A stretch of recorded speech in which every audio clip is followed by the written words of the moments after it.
আসসালামু আলাইকুম। কেমন আছেন সবাই? আশা করি সবাই ভালো আছেন। আমিও ভালো আছি আলহামদুলিল্লাহ। রোজা রেখে আসলে এইটা সেইটা রান্না করা হয়, তবে সব কিছু কিন্তু অত বেশি খাওয়াও হয় না। কিন্তু রান্না না করেও কিন্তু থাকা যায় না, রান্না করা লাগে।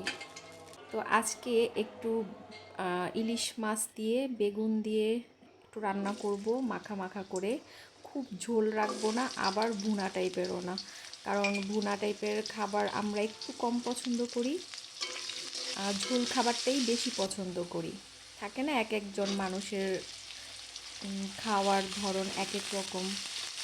তো আমি প্রথমে কিন্তু ইলিশ মাছগুলোকে একটু ভেজে নিয়েছি, যেহেতু ফ্রিজের মাছ, তো এটা ভেজেই রান্না করব।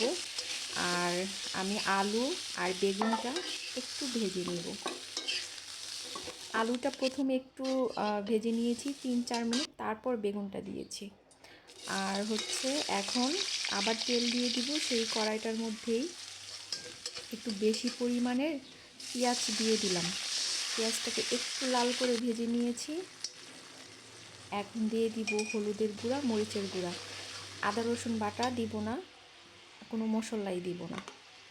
আর দিয়ে দিব একটু ফালি করা লাল মরিচ, মানে কাঁচা মরিচটাই লাল পেকে গেছে, ওইটাই লাল মরিচটা দিব।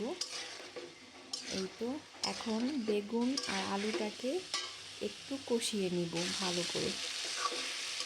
কষিয়ে এখন দিয়ে দিব পরিমাণ মতো পানি, খুব বেশি পানিও দিব না, আবার কমও দিব না। পানিটা দেওয়ার পর আমি ঢেকে দিব যেন তরকারিটা বলক চলে আসে। এই যে তরকারির বলকটা চলে আসছে অনেক সুন্দর করে। এখন ভাজা ইলিশ মাছগুলো দিয়ে দিব।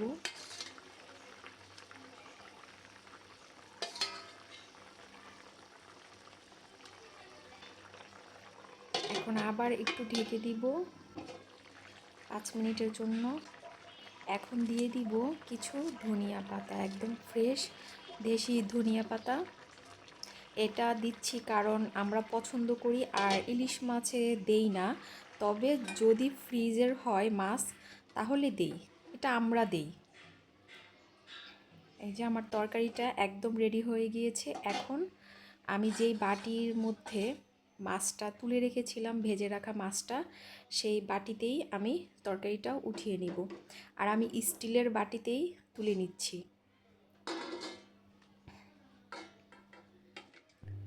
এই যে তরকারিটা ঢেলে নিচ্ছি। অনেক সুন্দর একটা কিন্তু গ্রান বের হয়েছে তরকারি থেকে। এই ঝোলটা থাকবে না, আলু টেনে নিবে। তো হয়ে গেল আমার আলু ইলিশের ঝোল।